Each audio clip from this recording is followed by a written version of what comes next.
Bonsoir tout le monde. Comment vous allez? J'espère que vous allez bien. Il se fait tard. On est vendredi soir. Les gens sont peut-être sortis. Moi, qu'est-ce que je fais? Ben, j'étudie. Et là, j'en ai plein dans la tête. Donc, je me dis, je vais le partager avec vous. Comme ça va me dégager un peu. Puis, je vais continuer mon étude. Bonsoir, Sharon. Alors, allô tout le monde. Bonsoir tout le monde qui est avec moi ce soir. C'est très apprécié, vendredi soir. Je me présente. J'aime Kerma, celle qui est derrière le réseau Expopreneur MTL, qui fait le support et la promotion de l'entrepreneuriat local. Et en parlant d'entrepreneuriat, il y a un sujet très important dans l'entrepreneuriat et c'est le management. Et justement, comme dit ma collègue, ma chère amie Sharon, demain, c'est le jour J. J'ai mon examen final de management. Ça va bien aller parce que j'ai pu pratiquer avec vous. Bonsoir Dominique. Donc, même si vous ne le regardez pas au même moment, vous allez pouvoir le regarder plus tard. Rappelez-vous que le management dans la vie de tout le monde, on a soit un gérant ou on est gérant, on manage ou bien on est managé. Donc, ça ne va pas vous faire du tort et aussi partagez-le avec votre réseau parce qu'on ne sait jamais qui peut avoir besoin de ces partiels de cours de management et peut-être que ça peut vous intéresser à aller le prendre ce cours-là parce qu'il est fort intéressant et je vous le conseille.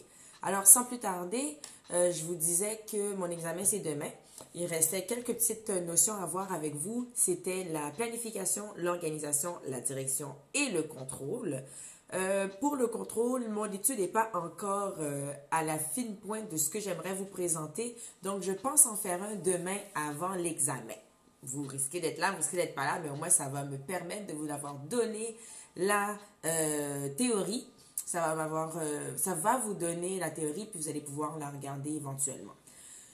Lorsqu'on parle de planification, on parle de la stratégie, on parle des plans, de la vision et des projets. C'est important de formuler précisément et avec pertinence c'est quoi la raison d'être de l'entreprise. Ça, c'est dans la planification qu'on fait ça. Il faut choisir son orientation et fixer ses objectifs. Il faut faire l'analyse des environnements, que ce soit global, que ce soit l'environnement d'affaires. Il faut aussi analyser les concurrents et les parties prenantes et faire un esquisse. Donc, imaginer, estimer les possibilités, c'est-à-dire les prévisions. Dans les prévisions, c'était ce que je vous ai dit tout à l'heure, l'environnement global, l'environnement d'affaires, les concurrents et les parties prenantes. Et aussi, il faut... Désolé, il est en train de perdre peut-être. Et aussi les contextes sociétaux qui étaient le PESTEL. Donc, c'est ça, c'est dans notre prévision. Il faut clarifier les stratégies et les objectifs. Et ça, on va parler de l'ordonnancement des plans. Qu'est-ce que l'ordonnancement des plans? C'est que dans la planification, on a plusieurs plans. Okay? On a premièrement le plan général. Oui, c'est ça. Donc, le plan général, c'est plan d'organisation générale. Il y a 4 plans. Okay? Donc, plan d'organisation générale, c'est la mission, c'est la raison d'être. On parle de la gouvernance, donc la politique, les grandes politiques de tout ce qui est éthique, du développement durable, de responsabilité sociétale. Donc, je vais juste faire un petit shout-out. Je vois qu'il y a des entrepreneurs qui me regardent en ce moment. Restez avec moi. Si vous avez des employés, vous allez être ravis d'entendre si vous le faites bien ou ce que vous pouvez faire de mieux. Donc, l'autre plan, c'est le plan stratégique. Le plan stratégique, on parle de la capacité stratégique, donc le développement des ressources, développement des compétences, les budgets, et la stratégie en tant que telle, qui est le positionnement concurrentiel, positionnement social ou bien la légitimité, le métier, pardon. Donc, le métier, c'est-à-dire l'efficacité. Notre troisième plan, c'est le plan fonctionnel. Là, on parle d'unité administrative. C'est les rôles, c'est les départements, c'est les tâches.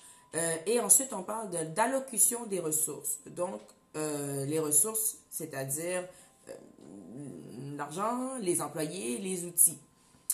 Par la suite, on a le plan opérationnel. Le plan opérationnel, c'est de prendre ces ressources-là qu'on a effectuées, qu'on a discutées au plan fonctionnel. Donc, prendre les ressources pour les utiliser de manière efficace, sans perdre de temps, sans perdre d'argent, pour arriver à notre productivité, donc le côté où ce qu'on veut être le plus efficace. On veut apporter des processus, donc les chaînes de travail, les productions, la logistique, l'horaire et tout le tralala qui vient avec le plan opérationnel. Avec tout ça, il y a le plan d'action et il y a le budget. Et tout ça ensemble fait l'ordonnancement des plans.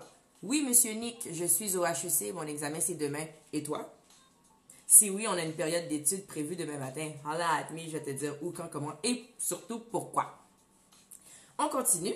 Donc, les objectifs dans un plan, on a dit qu'on devait se fixer des objectifs et ils doivent être Smarties. Donc, Smarties. Pourquoi Smarties? Ils doivent être spécifiques, mesurables, c'est-à-dire quantifiables. Ça doit être accepté de tout le monde et par tout le monde. Ça doit être réalisable. Hein, c'est ce que c'est réalisable. Il faut avoir le bon timing et ça doit être intégré, c'est-à-dire ça doit être cohérent. On doit voir les objectifs de manière évolutive et ça doit être satisfaisant. Jusqu'à date, vous voyez, je suis à la fine pointe de mon étude, tout va bien. Jusqu'à demain, ça va aller encore très bien. Il faut rester positif et il faut se faire confiance. Donc, planifier, on peut planifier selon plusieurs manières, mais il faut se rappeler que le décideur a des limites. Dans ces limites, on a la rationalité qui est limitée, donc il ne peut pas toujours être rationnel. Il ne peut pas non plus accumuler et analyser toutes les données qu'il reçoit. Rappelez-vous de ça. Il y a des fois la déviance au niveau de l'efficacité. Il faut essayer de ramener le tout. On peut aussi voir des négociations des objectifs. Et il faut faire attention à la rigidité psychologique. Donc, être trop dur avec soi-même. Il faut en faire attention. Lorsqu'on planifie selon la logique charismatique, c'est une histoire de vision. Donc, c'est la vision qui est inspirante. Puis, des fois, ça tend vers le formel. Donc, une vision inspirante ou une vision formelle. Dans le côté traditionnel, il existe partiellement le côté planification. Là, c'est très partiel, la planification, mais c'est fait de manière pragmatique, donc un peu autoritaire. On parle là des projets collectifs. Et il y a 4 C, je ne sais pas si vous le voyez à l'endroit, il y a 4 C pour bien planifier de manière traditionnelle. C'est la continuité, donc on se consacre au travail. C'est la communauté, on unit les troupes, unir les tribus. La connexion, donc un bon voisin, c'est un bon partenaire. Et le dernier C, c'est le commandement, donc une équipe de direction qui est libre d'agir et qui est aussi libre de commander, qui doit s'adapter. On a déjà fini pour la planification, guys. Donc, ensuite, l'étape qui revient, c'est l'organisation. Et je dis qu'elle revient parce que l'année passée, dans mon cours de gestion de projet, on parlait d'organisation, on a parlé de planification aussi. On en parle sous un autre œil. On en parle sur l'œil du management.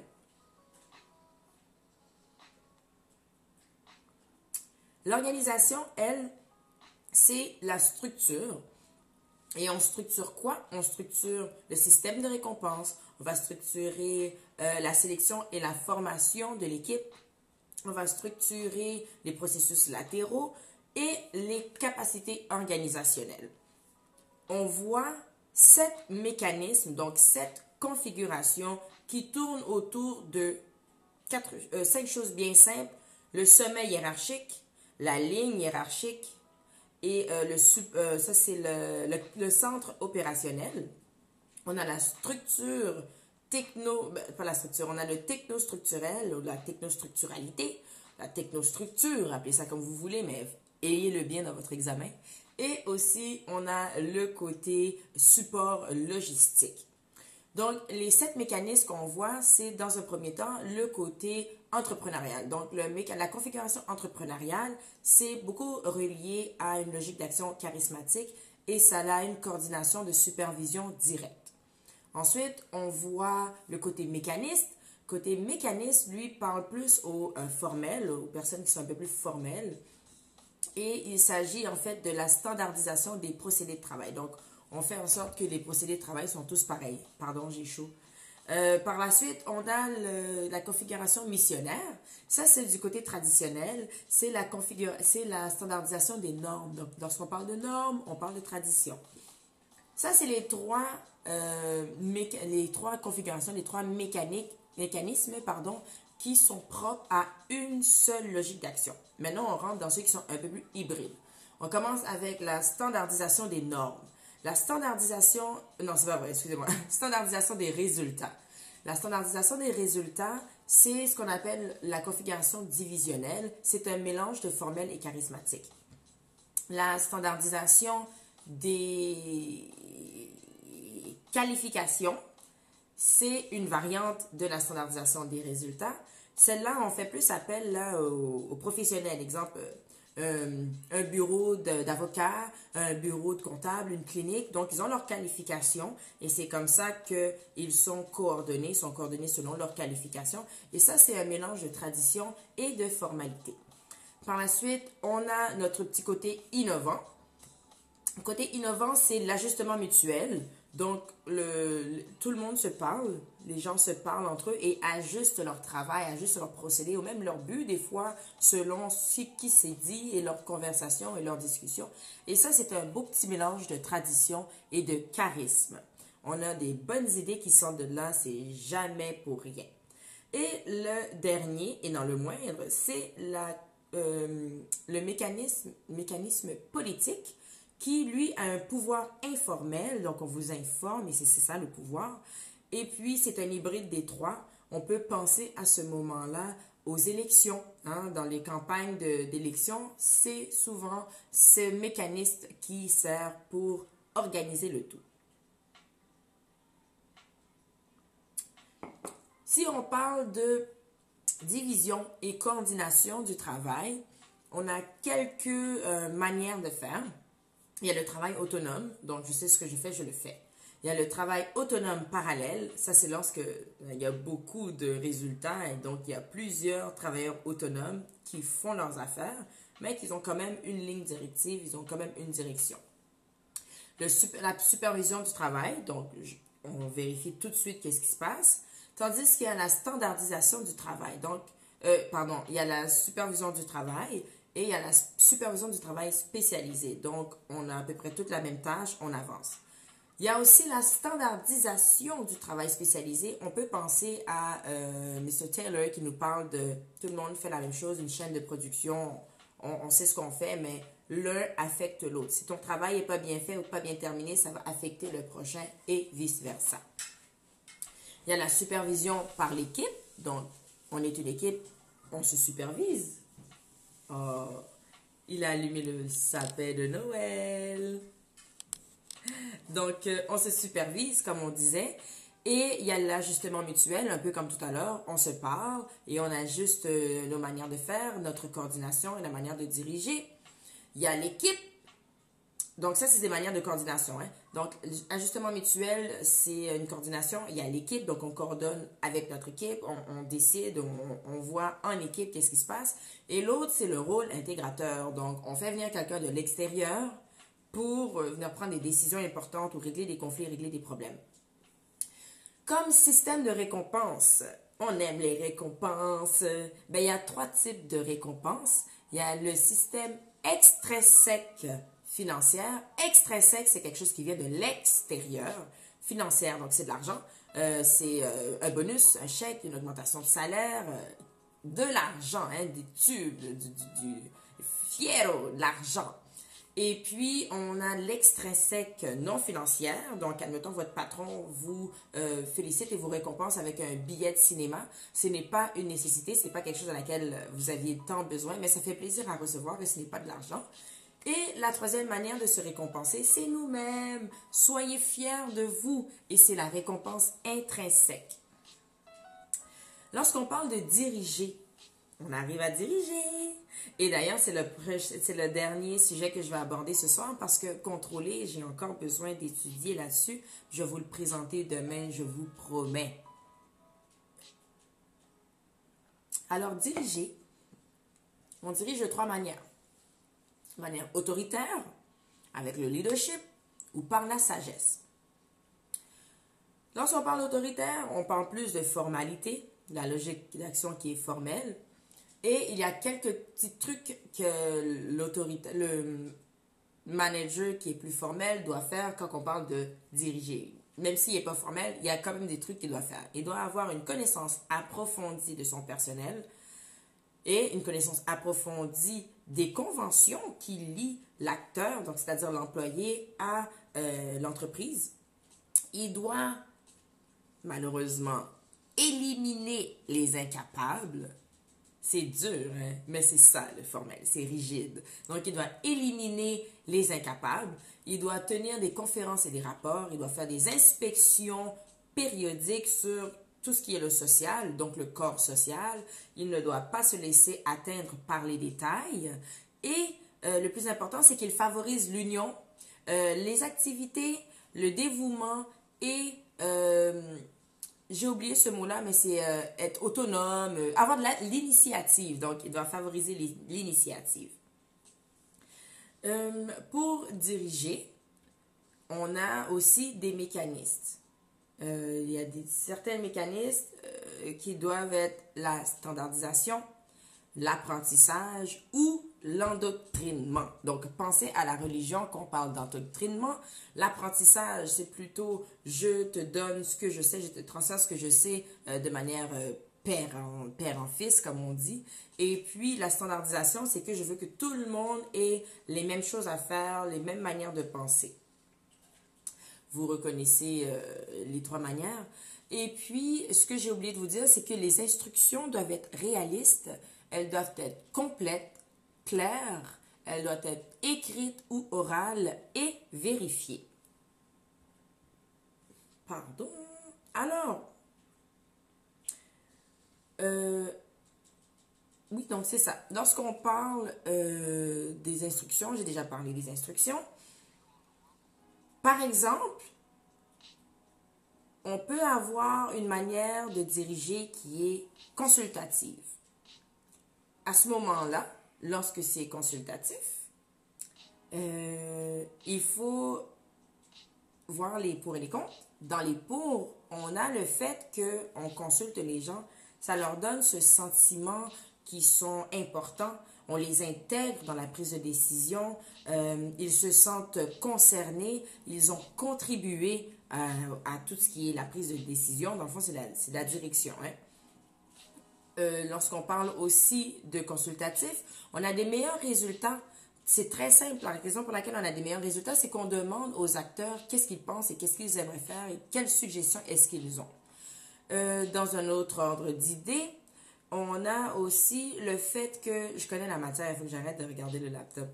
On a aussi le fait que les gens, ça encourage le développement de soi. Ce ne sont pas que des simples exécutants. Donc, ils participent à cela. Et dans un dernier temps, on dit que c'est beaucoup plus facile à transmettre les instructions qu'on a dit qui peuvent être orales ou écrites. C'est plus facile à transmettre les instructions parce que comme ils ont participé à la consultation, ils comprennent le pourquoi qu'on a décidé de faire ça. Comme je vous ai dit tout à l'heure, il y a les pour et il y a les contre. Dans les contre, donc dans les désavantages, malheureusement, les instructions peuvent ne pas être claires ou complètes, tout dépendamment si à la fin, il n'y a pas eu de ligne qui vient rassembler le tout, de ligne directrice. Donc, ça peut être incomplet ou ça peut être pas clair pour certaines personnes. Pour d'autres personnes, ils peuvent penser qu'ils ont un droit sur les instructions parce qu'ils ont participé. Donc, ils peuvent le modifier ou tout simplement pas le faire parce que c'est un droit. Et le dernier désavantage, c'est souvent le temps et le coût que ça peut prendre pour faire une consultation. Ben, ça peut dépasser un peu ce qu'on avait prévu. Rappelez-vous, il y a une différence entre manager et leader. Donc, un manager, malheureusement, va voir que ses objectifs s'imposent à la raison. Donc, ses objectifs sont obligatoirement attachés à la raison. Tandis que pour un leader, les objectifs sont le fruit de son désir, c'est ce qu'il veut, c'est sa vision, comme on se rappelle. Pour un manager, le travail est un compromis. Tandis que pour un leader, ben, le travail est toujours ajustable. On peut toujours l'ajuster, on peut toujours le réinventer. Un manager se sent... en fait, les relations portent toujours sur ce qu'il faut faire, tandis que pour le leader, c'est le sens. On s'attarde au sens de ce qui doit être fait. Et à la fin de tout ça, un manager se sent lié à l'organisation, tandis que le leader, lui, il est autonome, puis il veut changer l'organisation. Il a toute une autre mentalité, lui. Dans la manière traditionnelle de diriger, il y a une certaine femme, Patricia Pitcher, et je nomme son nom parce que dans tout ce qu'on étudie, dans toutes les matières que j'ai étudiées, il n'y a pas beaucoup de femmes qui sont citées, il n'y a pas beaucoup de femmes penseurs qu'on prend la peine de citer. Donc, Patricia Pitcher, elle a décortiqué le tout entre l'artiste qui est imprévisible, qui est audacieux, et l'artisan qui est responsable et puis qui est équilibré, et le technocrate qui est cérébral et qui peut être rigide. Donc, ce sont nos 3 logiques d'action qui sont un peu interprétées d'une autre manière. On peut aussi parler du leadership authentique, parce qu'on a parlé du leadership charismatique, même s'il n'est pas dans mes notes, mais moi, je vais vous parler du leadership charismatique parce que je l'ai étudié. Mais le leadership authentique, lui, c'est 5 choses qui sont importantes pour lui. C'est la fin. Donc, il y a une fin, une raison. C'est les valeurs. Il a du cœur. C'est aussi des relations qui sont durables. Et il a de la discipline. Et lorsqu'on parle de leadership charismatique, que j'ai vu quelque part dans mes notes, que je vais vous parler dès que je les trouve. Donc, le leadership charismatique, il y a le transformationnel et il y a le transactionnel. Le transformationnel, on parle de son charisme, on parle de son inspiration, on parle aussi qu'il fait appel en fait à, il stimule, pardon, donc la stimulation intellectuelle pour un leader transformationnel est très importante. Et aussi, il accorde une attention particulière à chaque personne. Donc, c'est ce qu'on appelle la considération personnalisée. Donc, on a parlé du leadership transformationnel. Et si on parle du leadership transactionnel, alors il offre des récompenses quand il a atteint ses buts, quand les objectifs sont atteints. Il n'en offre pas autrement. Il ne va pas en offrir parce que ça fait longtemps que vous êtes là. Il ne va pas en offrir parce que vous avez fait un travail loyal. Il va l'offrir si vous avez atteint vos objectifs. Il va faire du management actif par exception. Oui, c'est bien ça. Ça, c'est lorsqu'il évalue les écarts et puis qu'il prend des mesures correctives. Il y a aussi sa manière d'être qui est un management passif par exception. Ça, c'est lorsqu'il intervient uniquement, vraiment seulement lorsqu'il y a un problème. Donc, juste quand les objectifs ne sont pas respectés, il va intervenir. Et il y a aussi le laisser-faire. Donc, ça, c'est le manager, qui renonce à ses responsabilités, puis il va éviter de prendre des directions. Je peux prendre un petit moment pour vous parler du contrôle, vite comme ça. Le contrôle, c'est la dernière étape de ce qu'on appelle le PODC et c'est en même temps le point de départ pour un nouveau cycle. Parce que dans le contrôle, il y a des écarts qui sont quand même analysés. Le contrôle, c'est développé à travers plusieurs outils de mesure. Donc, on parle encore des indicateurs de performance qu'on utilise dans le contrôle. C'est un système d'information, le contrôle, donc on récolte des données. C'est un système d'évaluation de la performance avec les indicateurs de performance que je viens de vous dire. Et c'est aussi un système d'apprentissage. On apprend de nos erreurs. Il y a différents types de contrôle et ça passe par la possibilité de connaître les processus ou la possibilité de mesurer les résultats. Si la possibilité de mesurer les résultats sont élevées, c'est-à-dire qu'on est capable de faire un contrôle soit par les résultats ou par le comportement, ou bien ça c'est quand c'est parfait, ou on peut faire le contrôle par des résultats, donc c'est imparfait parce qu'on n'a pas le comportement relié à ça, donc c'est une manière très formelle de faire l'évaluation par le contrôle seulement, ou on peut mesurer les résultats de manière faible, c'est-à-dire juste par le comportement. C'est pas assez et c'est très c'est très charismatique, de faire ça, ou on peut faire le contrôle par le clan. Donc, si le clan contrôle un peu de tout, c'est la tradition, c'est le côté familial qui contrôle. Donc, il y a élevé, faible, parfaite ou imparfait. Donc, on se rappelle que les connaissances des processus, si c'est parfait, c'est parce qu'on est capable de contrôler les résultats ou les comportements. Et si c'est imparfait, c'est qu'on contrôle juste les résultats ou bien c'est fait par le plan. Si la possibilité de mesurer est élevée, c'est qu'on contrôle par les résultats ou par le comportement. Et si c'est faible, c'est uniquement par le comportement qu'on peut contrôler et un contrôle clanique, c'est aussi faible. Les trois formes de système formel de contrôle, c'est informer, donc on vous informe de ce qu'on a besoin, donc les objectifs. Évaluer, on vous évalue selon les objectifs qu'on a donnés. Et corriger, donc on corrige si jamais vous n'avez pas atteint vos objectifs, qu'est-ce qu'il faudrait faire pour les atteindre. Il y a aussi 7 étapes dans le processus du contrôle, et ça je vous dis tout de suite, je n'ai pas étudié, donc mes yeux vont souvent être sur la feuille. Donc les 7 processus formels du contrôle, c'est la planification, c'est l'objectif des performances, comme on a dit tantôt, c'est les indicateurs pour pouvoir évaluer. C'est la performance réelle, donc qu'est-ce qui se passe réellement avec les objectifs, avec les indicateurs, on est capable d'analyser qu'est-ce qui se passe réellement. On évalue ce qui se passe, le comment et le pourquoi.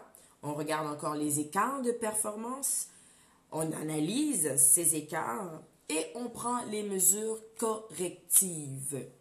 Donc, mesdames et messieurs, je vais continuer mon étude. En fait, je vais aller manger un peu. Là, il se fait tard, je n'ai pas mangé.